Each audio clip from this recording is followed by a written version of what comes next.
It's Wizards versus Lesbians, a podcast for your ears. Hello and welcome to Wizards versus Lesbians. My name is Isaac. I'm Alexis. And today we are discussing The Valkyrie by Kate Hartfield. Yes. Would you like to do the plot? I think it's your turn. Alrighty. So, Brunhilde is a Valkyrie who has been kicked out of Valhalla by Odin, with whom she has a beef based on how he's been running things. She falls to Midgard, where she meets a number of people who might be familiar to Norse mythology fans / Icelandic Edda fans / Fafnir fans, including Sigurd / Siegfried, a dragon / worm named Fafnir, and a woman named Gudrun, and also Attila the Hun for some reason, who I don't recall being in most of the source material, but he's in this book. And so Gudrun and Brunhilde both have to figure out how to save the kingdom of the Burgundians from Attila the Hun, how not to get married to a bunch of people that otherwise they're going to have to get married to, and in the end, how to live happily ever after together. Yeah, I mean, I was just going to say it's the Nibelung, but lesbian, so, you know. Yeah, but it's... And also, with bonus Attila the Hun. Yes, and it's sort of intentionally not... It's trying not to just be the Nibelung. It's using Sigurd's Icelandic name. It's cribbing more from, like, the Eddas. And this is all because I went and looked at all this stuff on Wikipedia that I know this. Yes. But the reason I say that is I think it's trying deliberately not to invoke Wagner as much as possible, given the subject matter. Yes, though I'm not actually talking about the opera. I'm talking about the saga, which is, and you know, the author, who is of course dead, but says in the acknowledgments that, you know, this got started by her reading one of the old in public domain translations of the Nibelung, the Fall of or the Song of or something. Yes, this makes sense. Of course, I don't have access to that because they never put them in the audiobooks. You know, thanks once again. But there you go. So there are, as I intimated before, are there wizards? Lesbians in the... I mean, yeah, Odin's a big old also, flappy wizard says here. Fafnir. And Fafnir. Says Fafnir. Yeah. Wizards abound, and lesbians abound. And why should you read this? I found it fairly entertaining. It's, you know, it does some fun playing around with legend and history, which is the sort of thing that we see a lot in the that we've seen in the She Who Became the Sun, for example, but have not seen as much with doing, and this is probably just because we're not as interested. I've not been as interested reading them, but I've not seen as much doing this with various Western history and mythology things. Yeah, this is like very much a first season Wizards versus Lesbians book, if you will. It's like we've taken a setting, a historical / mythological setting, although from a from a different kind of tradition than the ones we tended to get then, and making it lesbian and trying to tweak the sort of the morals of it and like extract the misogyny from the original material, with, you know, more or less successful results. So, you know, if you like that kind of book, this is inoffensive. This is also very much the sort of the Tumblr thing of, you know, setting up two kinds of women in opposition and then somebody else going, but what if they kissed instead? Yeah, exactly. The original myth has, you know, the two murdering each other essentially out of jealousy and causing the downfall of everything. And so yeah, no, in every one of these books, they have to, you know, you look at the sort of misogynistic source material and you try to do your best to change or reframe or extract the misogyny. The difficulty with the Nibelung is that there's a lot of misogyny. Yes. And I'm not sure how ultimately successful we are here, but we can get into that In the spoiler zone. Why shouldn't you read this book? Well, for one thing, Travel Light did did something similar, but much better and also much shorter. Yeah, it's not a long book, but it is It kind of drags. it overstays its welcome, and part of that is that because it finishes the myth at the end of section 3, and then there's a section 4, which really does play merry hell with the pacing. I would say that it's certainly not the best of this kind of thing that we've seen. It's well written enough, but it's kind of dull. And also there's some stuff that it touches that I don't think that it actually properly reckons with. Yeah, so. I think that's definitely true. So, I feel like this is I did not find this exciting, and it really does drag in the last section. But, at the same time, are there worse ways to pass a few hours? Yeah. No, I mean, I didn't... as a matter of fact, like, if you want to just stop reading at the end of section 3, I think it's fine. It was really section 4 that annoyed me more than anything else. Yeah, no, definitely. So maybe we should go over into the spoiler zone. Yes. Content warnings. Well, it's a Norse myth. It's a Norse myth. So Loth. Execution by burning. Yeah. Lot of blood and gore, and limbs getting chopped off, and people bathing in blood, and. But honestly, this book is everything is very sanitized. Like, there's an interesting thing where it takes all of the rape out of both the original myth and also out of a lot of the historical context. Yes. Which. That's a choice. I mean, no, it's a choice, and it's not always a bad one. If what you want is a sort of a lighter read, but I think the problem, this book has the same problem that a lot of books that we've talked about have, which is that it wants to be about big stakes and big emotions, but it also doesn't really want to seriously harm its protagonists. Like, it doesn't ever want its protagonists to really suffer, and it flinches away from any time when they would. There's a lot of both threatened and actual forced marriages in this book, but nobody really seems to have to sleep with anybody they don't want to sleep with. Which is just, it does feel a bit cheaty. Yeah, and I mean, and just in general, like, there's a lot of stuff that... There's a lot of sort of violence and pain, but none of it really touches the main characters, except insofar as they lose some people that they care about.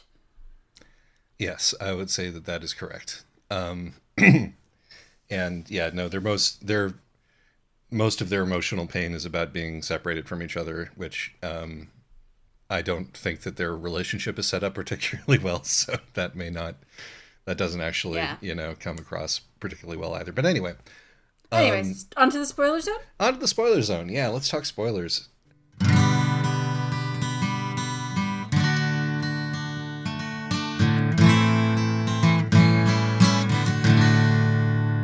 Spoiler zone. So, yeah, like, unsurprisingly, the stuff that's actually taken from the myths is more compelling than the other stuff that appears in this book. Yes. Partly because the stuff that's taken from the myths, and the author definitely deserves credit for this part, is that the stuff that's taken from the myths, she really retained a lot of the genuine weirdness. Yes. And the places where she mixed history in added to the weirdness in a good way, I thought, in the first 3 quarters of the book. Agreed. She allowed it to stay weird. And a lot of times when people are writing fictional versions of myth and legend, they want it all to suddenly make sense, and so it ends up becoming less interesting. And I do have to give her credit for not doing that. Yes, indeed. No, I think that giving Fafnir to Attila the Hun as like a weapon of war was a really inspired choice. Yes, I had no problem with that. And like it's fun in a sort of, there's Kaiser Wilhelm in Master of Jin kind of way, Right. There's always a little bit of sort of entertaining spark, and Attila's like place in the historical record is so he's not the most well-attested and well-documented guy.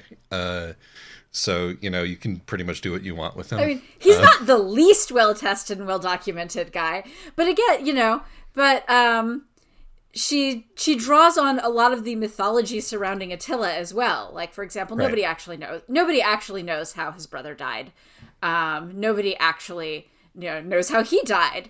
But she's taking some of the legends that have sprung up around them and weaving that into this. And again, I thought that I enjoyed. Yeah, no, that went very well. It's just that when the when sort of the main thrust of the myth is removed, since and we get entirely into sort of how can we make this nice? How can we get to a happy ending after this? That it sort of loses its momentum a little bit.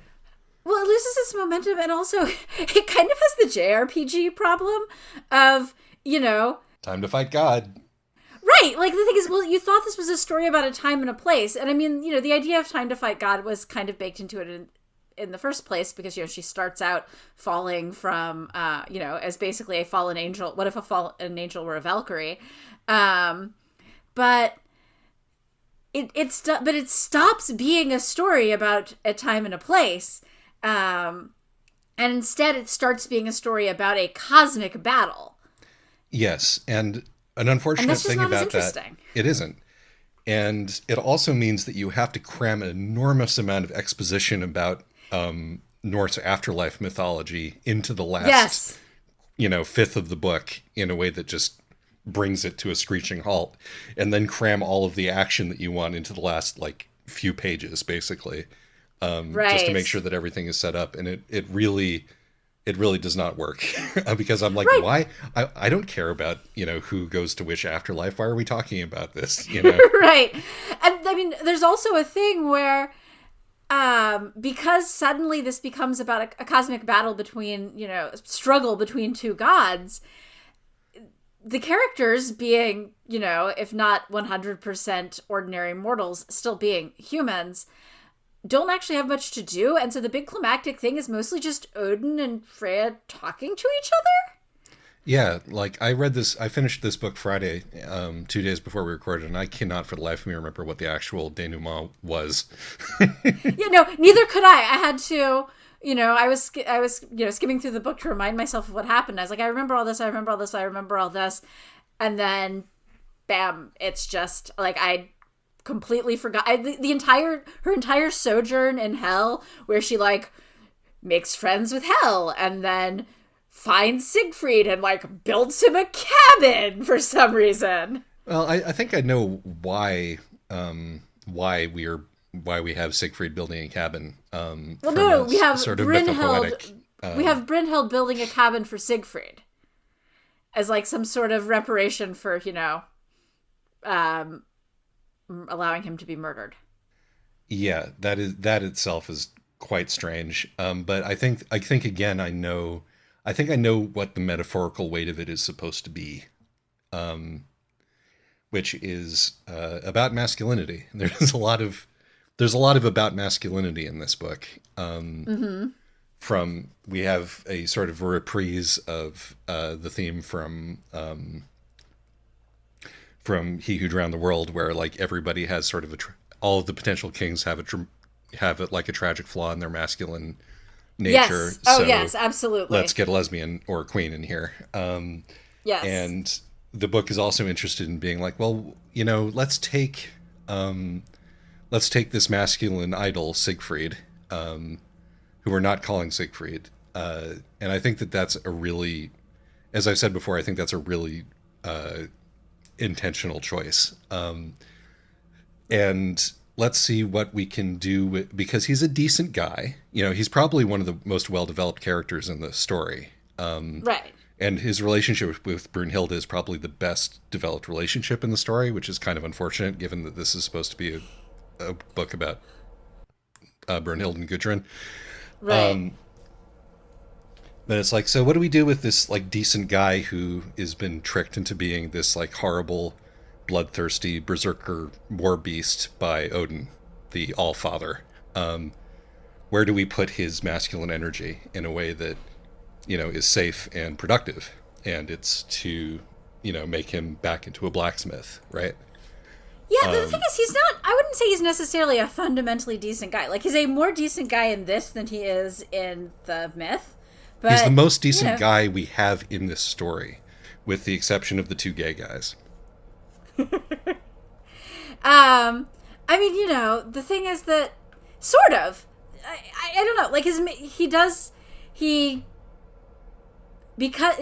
agree with you that masculinity is a real issue here, because the fact that he and Brunhild, killed Fafnir together is such a challenge, and he seems fine with it until he sleeps with Brunhild, at which point, suddenly, this has become such a challenge to his masculinity that he goes around and starts trying to isolate her from the entire community around her that, she just arrived in and tried to save.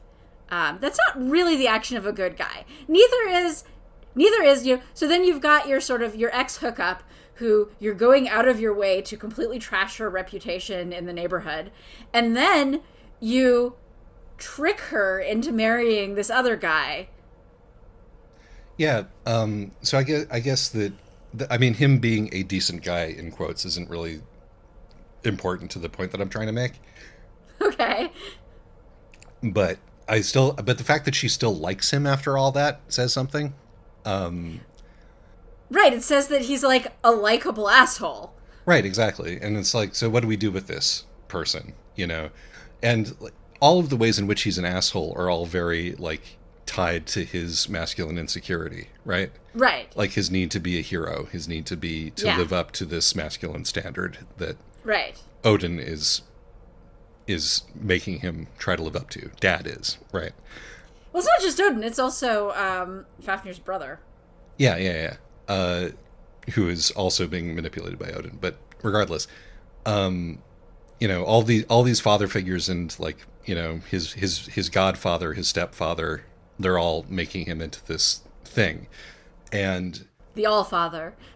Right. And we see, and the reason that I've said, like, he could be a decent guy fundamentally is, I think the book, like, is like, hey, he loves his dog, Mm-hmm. His dog loves him. Nobody can be that bad if they got the puppy, and, like, Brunhild does not, even though he was the one who tricked her, Brunhild does not have the, like, withering, contemptuous scorn that she has for the king.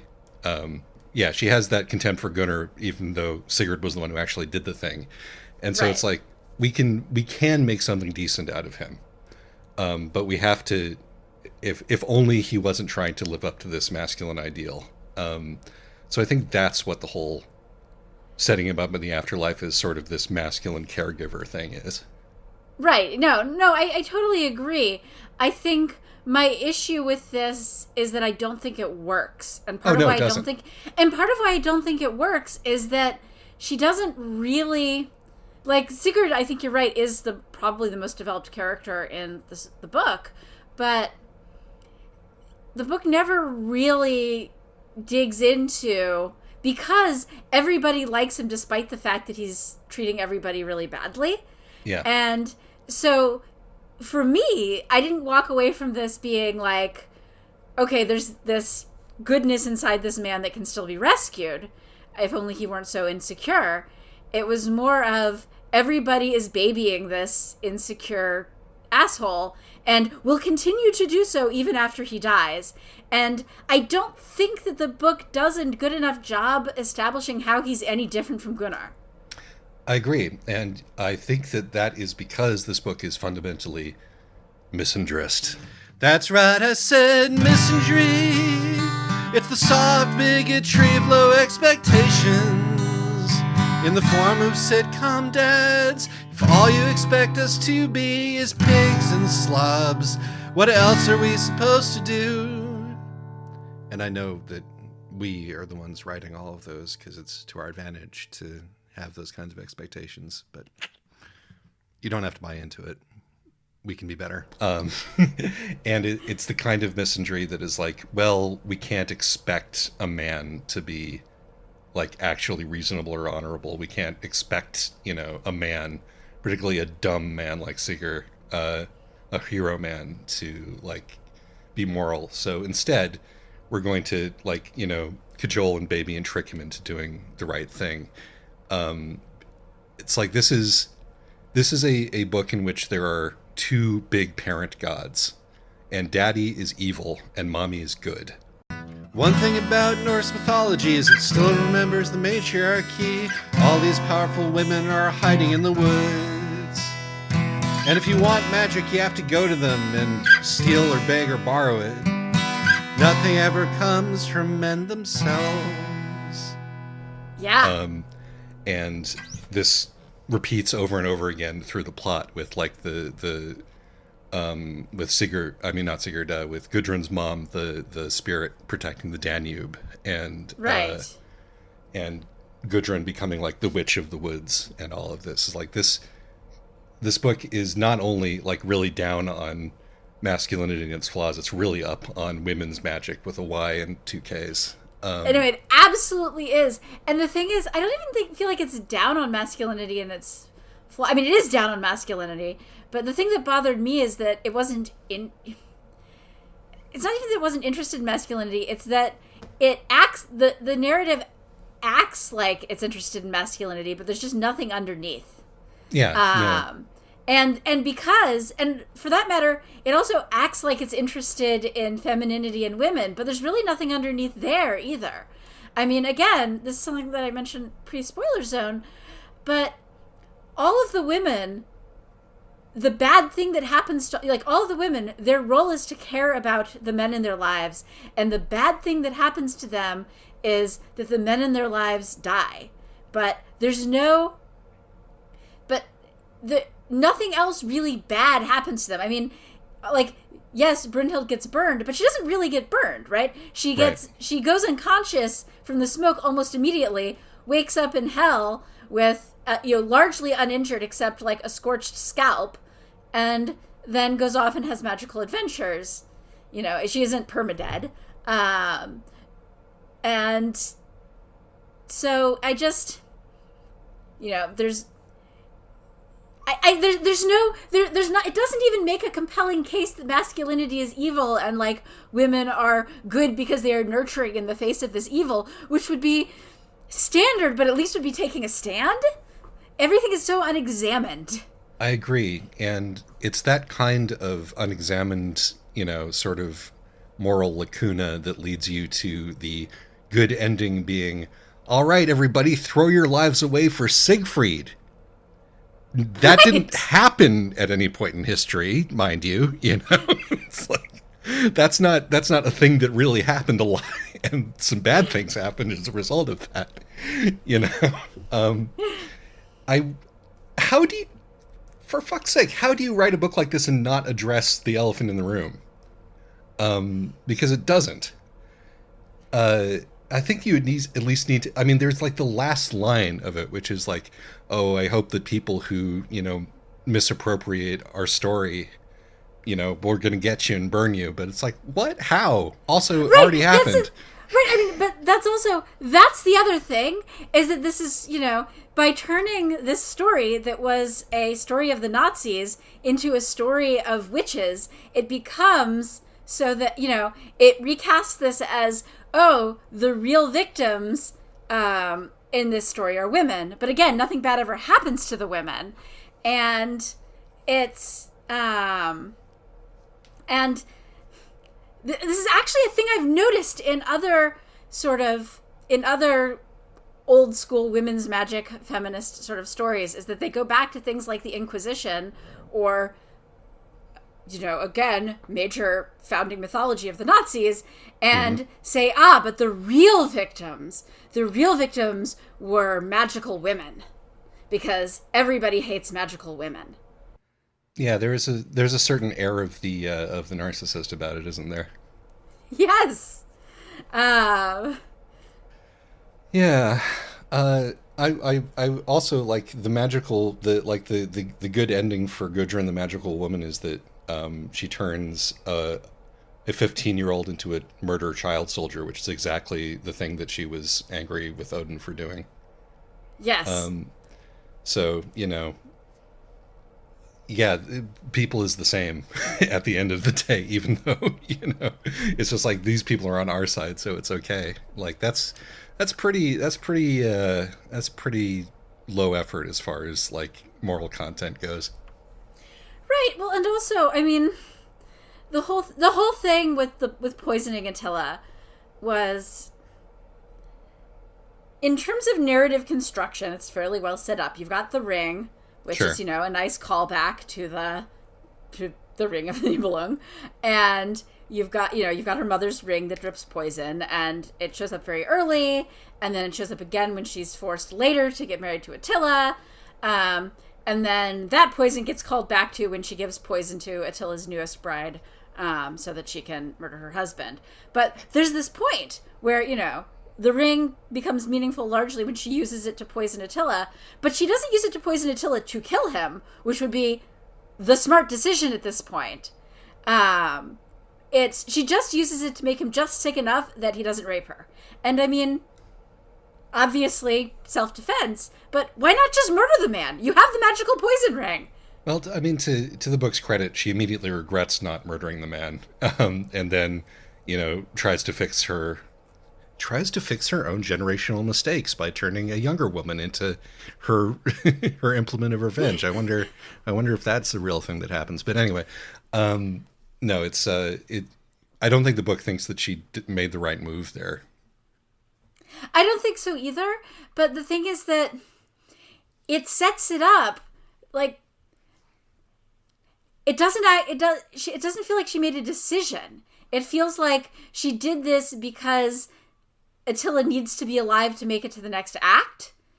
It doesn't. There's no thing where she goes, well, I don't want to be a murderer, or even, but if I murder him, they will murder me. Again, like, yeah, no, they could have, again, and then they could have ended the book at the point where the book was supposed to have ended, because that thread would have been tied up at that point. And, we're not like hewing so close to history that we have to pay attention to what, the status of Attila's allyship with the Romans is at the time that he dies. That doesn't, what do I, the reader, care about that? So I will say, though, talking about history, is I did like some of the earlier history points where, they do all of these grand heroic deeds, and it doesn't actually matter because the grand heroic deeds of individuals is not going to do much when you're a tiny, tributary state between two empires. Absolutely, you're absolutely right. And this is a thing that I wanted. This is actually also the next thing that I wanted to bring up, which is that there's actually a lot of really interesting ideas in here, none of which are followed up on. Yes. But there is a bunch of interesting stuff, and I think my favorite one of them is how Odin sells what he's doing to the Valkyries as great man theory history. Right. Yes. It's like it matters so much whether this one individual warrior or not is dead, when in fact all he's doing is trying to get a whole lot of people killed to add to his army. So it's like, great. That's a great metaphor. Yeah, it sets it up so well.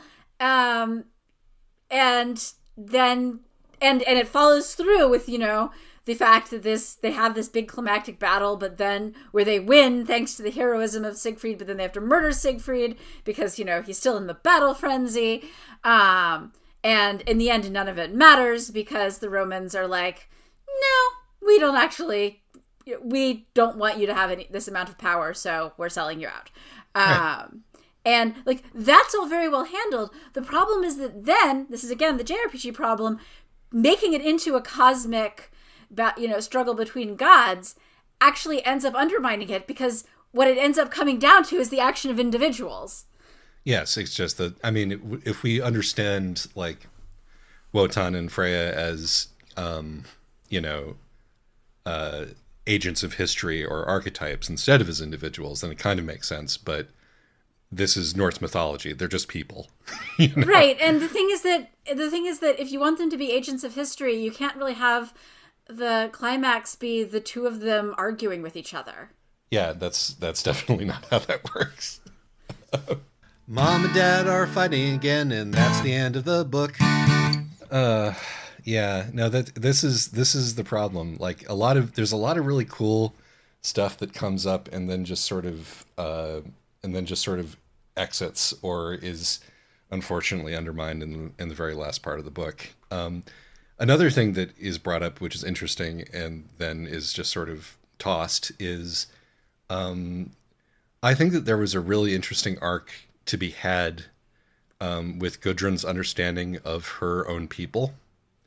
Yes!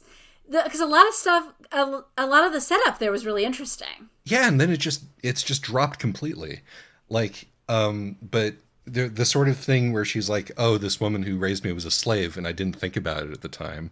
Or, oh, this place that we, will give our lives to defend we didn't build it. We arrived here. Yes. We arrived here. In quotes. We arrived here. We established ourselves as overlords. Exactly. And now it is ours.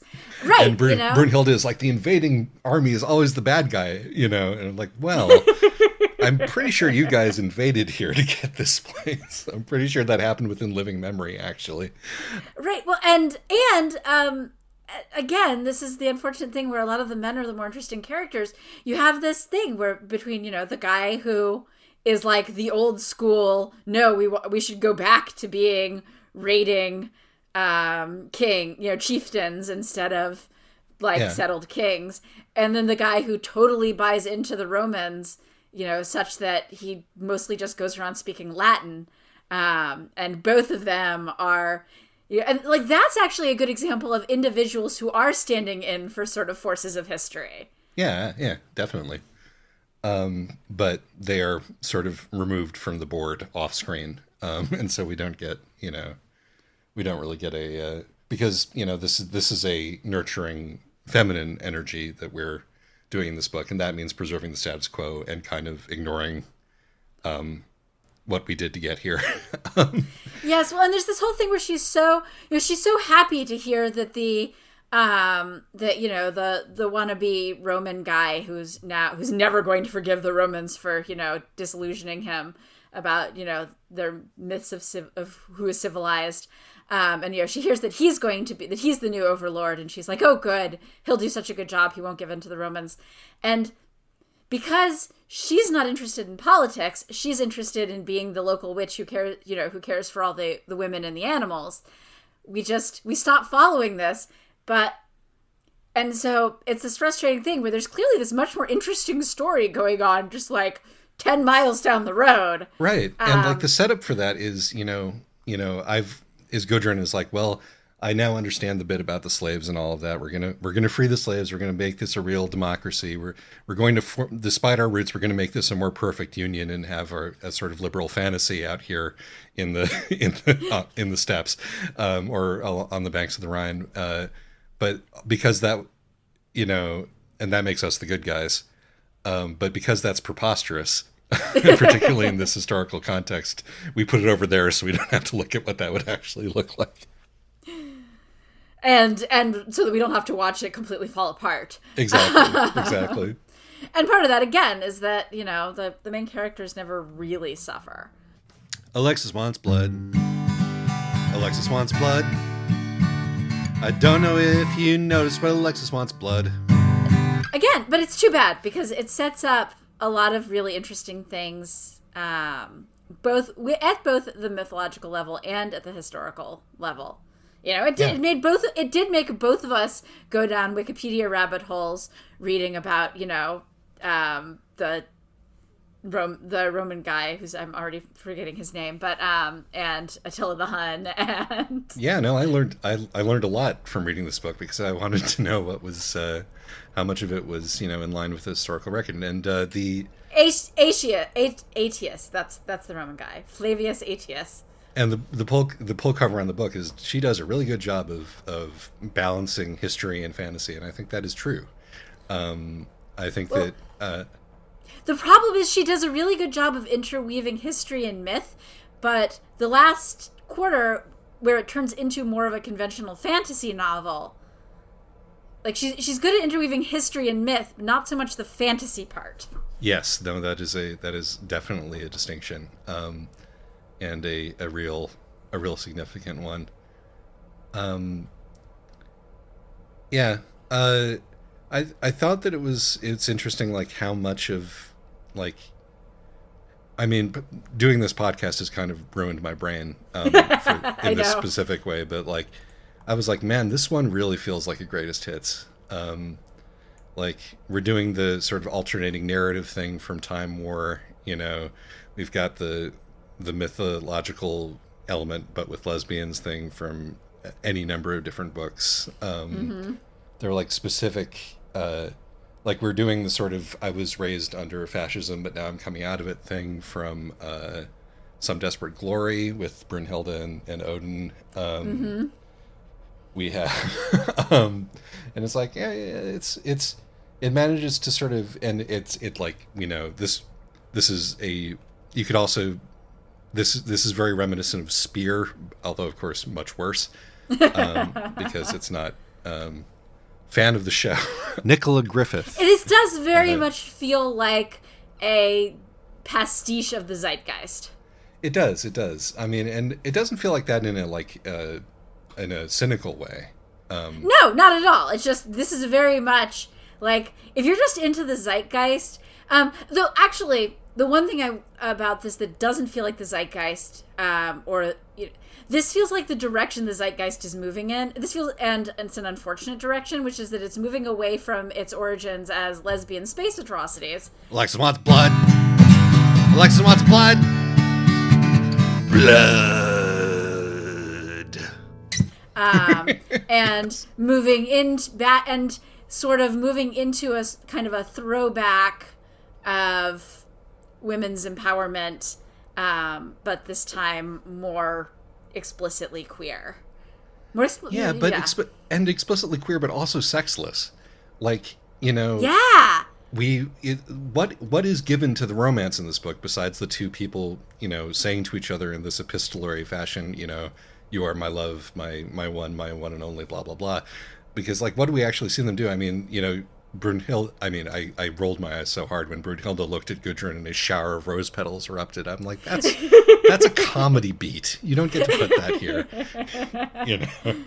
Yeah, and I think, and, you know, the acknowledgments say that one of the inspirations for the story was the fact that if you read about these two gorgeous, you know, beautiful women's hatred of each other, that there's this, that, you know, you can easily sort of twist that into, you know, they couldn't keep their eyes off each other. And well, they didn't do that, though. She didn't do that. You're supposed to make them hate each other and then have it be a romance. Right. Part of the problem, you know, is that they both go, well, I'm not sure about your personality, but you're really hot. But there's no spark in either direction. There's no spark that they hate each other. There's no spark of instant, like, magnetism even. Like, there's rose petals, but there's no real magnetism. Yeah, no, it's very...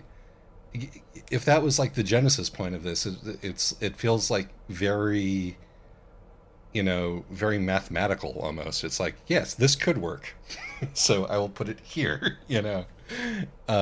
Without... And it doesn't, like, maintain any of that sort of the raw part of the mythology, which and unfortunately, again, the parts of the book that maintain more of that zip and magic and, like, magnetism are the parts about Sigurd. And yeah, because that's where the emotions because he's the hero of the fucking myth. But, right, yeah. And unfortunately kind of ends up being the hero of the fucking book. But,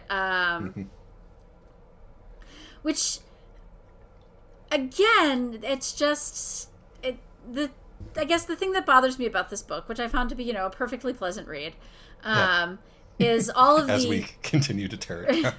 I know. But, like, again, it's a perfectly pleasant read, but... Just nobody's, because I keep saying nobody's allowed to suffer, but really nobody's allowed to experience strong emotions.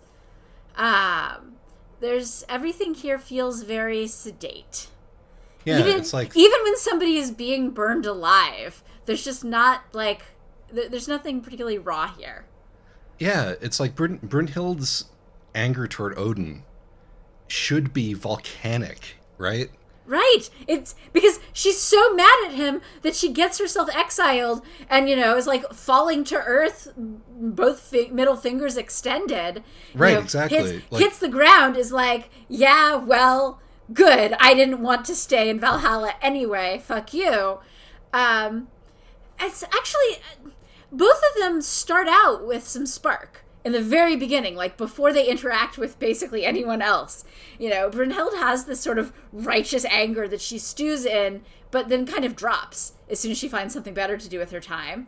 And Gudrun, she starts out with this sort of, sense of playfulness, right? The last thing she wants to do before she is married off to an unknown king is do a fish sauce taste test to determine who has the worst fish sauce in town. Like, that was charming. Man, that whole segment prepared me for a much better book than it turned out to be. Yes, like they both start out, and I mean, I think that the idea is supposed to be that what happens with Fafnir, burns the righteousness out of her brother, and like the playfulness out of her. But it doesn't come off that way. It just comes off as both she and Brunhild found better things to do with, decided to immediately grow up and be more serious people. Right.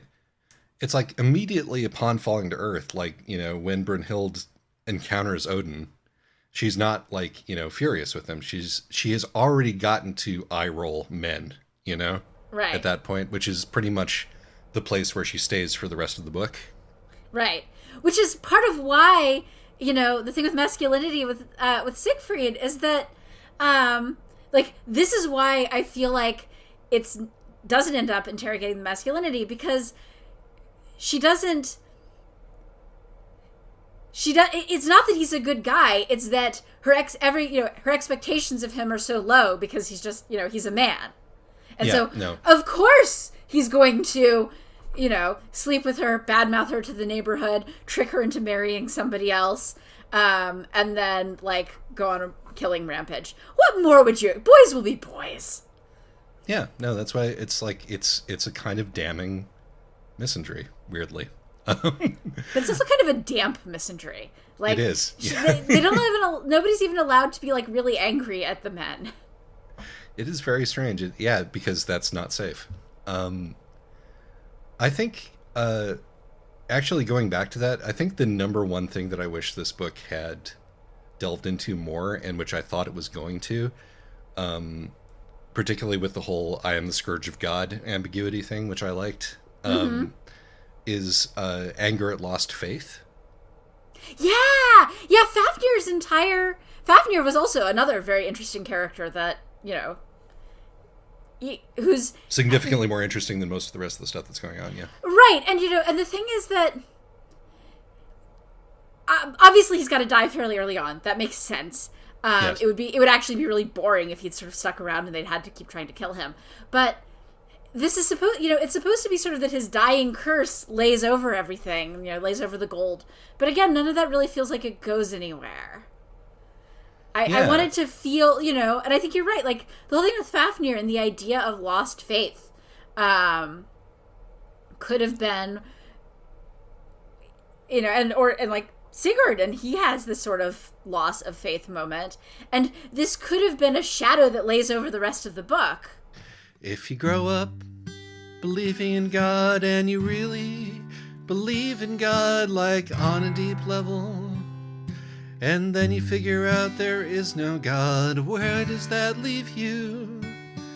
Might be a little pissed off, might want to find the God that doesn't exist and make him pay. And that's what we're gonna do today. I mean, isn't that like one of the things that makes Norse mythology so like unique and compelling in the first place, is that it is the twilight of the gods, the real fallibility in the pantheon, and sort of the pulling away from, and that sort of feeling of being forsaken and abandoned on the part of mortals and all of that stuff. I mean, and that would work. And also, this is a great point in history to cite that, right? Exactly. I mean, because you have like this is a period of imperial decline on all fronts, right? this is a period of imperial decline on all fronts. It's also the period where, you know, traditional Norse and Germanic religion is fading in under this wave of Christianity. Which is just presented as a thing, but which, again, it's like, oh, we don't care that you're marrying a non-Christian. That's convenient. Okay, we'll skip right over that problem. You know, that might have led to some interesting conflict, you know. But also, you know, like, the thing is that there is a genuine existential threat going on to Odin right now. That is the, you know, there's the mythological coming twilight, you know, Ragnarok, but there's also the fact that all the people who believe in him are, you know, converting to Christianity or dying. And not all of them, but many of them. Yeah, I was kind of expecting it to go in a sort of American Godsy kind of a direction with that. Yeah, and it's not that it had to go into an American Godsy kind of direction, but so, you know, Christianity. I wanted Christianity to be doing something, which is rare for me. It's rare for me to look at a novel and go, what this needs actually is for Christianity to be more present and not just sort of mentioned. I mean, but we could. It's always fun when it's present and important, but from a decentralized or a deconstructionist, sort of not from the characters that we care about perspective, like what Zencho does with it. You know, right? Exactly. That is a book that knows how to handle Christianity. Right. And this is what I mean. Like, travel light, which does not get thanked in the acknowledgments. So, but is nonetheless. I keep reading this book and going, this is just a less interesting, because Travel Light is also about the, you know, it weaves in between history and mythology and fairy tale. And it is sort of about the twilight and fading of gods and kings. And it does sort of and it does bring Christianity in a way that allows it to rest very uneasily next to multiple older religions. Everyone should go read Travel Light. The only problem with Travel Light is that it's not explicitly lesbian, I guess. No, it's our next bonus episode, though. I'm sure we could get Lee to do it. It should you're right. This is absolutely our next bonus episode. But, you know, and it's, again, I think I feel a little bit bad about how harsh I'm being towards this book, because I feel a little bit like the peer reviewer who goes, well, this would be a much better book if it just did the things I like. But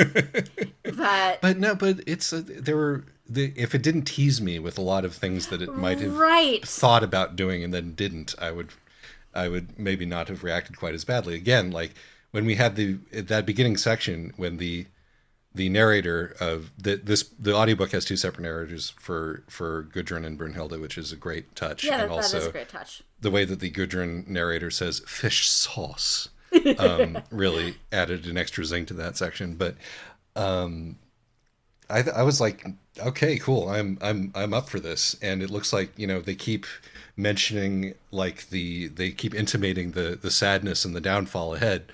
And like, I'm ready for that. And then, as you say, it doesn't really get that bad. And, or rather, you know, the characters seem mostly emotionally unaffected by the horrible things that happen to a bunch of unnamed people. And, you know. Yeah, and I mean, I think what the author's trying to do is like have this be a story about trauma and the ways that this can like really change you. But because there's this big traumatic break in all of these characters' lives, and each of them reacts in different ways. But because it's not willing to dig it, you know, just like it's real hard to write about depression and make it, you know, and make it not boring while still conveying the slog. I mean, I don't feel like this does a particularly good job of conveying like dissociation and flat affect in the wake of trauma. It could be a story about that, but unfortunately, you can't just have your characters be somewhat emotionally flat after that, and that's the story about trauma. It does not work. Agreed. This book is well written. It was professionally done. The characters all feel real, and the setting is well researched. And I'd rather read the complete train wreck that we did last time than this one, because that one was interesting and this one's kind of empty. This is an emerging theme of wizards versus lesbians. Give us more baffling failures. Well, I think we've probably now put this one to bed, unless you have any additional. No, I feel a little bit bad, despite all of this. Maybe I'm just being mean to this book because I worry that the micro genre is heading in a direction of making everything cozier and more sanitized. And this is often the way that these things go. You know, we may have to look elsewhere for our revolution soon. Yeah, the queer desire is not even so much being the revolutionary force anymore. It's just slowly becoming I'm awakening to liberal democratic values force. Which, like in terms of the actual politics, might be smarter, but in terms of having an emotional hook, is not working so well. Yes, particularly when one is talking about diasporic peoples and the history thereof. Anyway. Well, yes. So, next time, The Witch's Heart. Which is the third of our trilogy of lesbian books inspired by Norse myth. Indeed, by Genevieve Gornichek, I believe. And yes, we will talk to you about that one when we come to that one. And until then, I'm going to go and see whether Lee wants to talk about Travel Light. Who doesn't want to talk about Travel Light? Thanks, everyone. Bye-bye. Bye.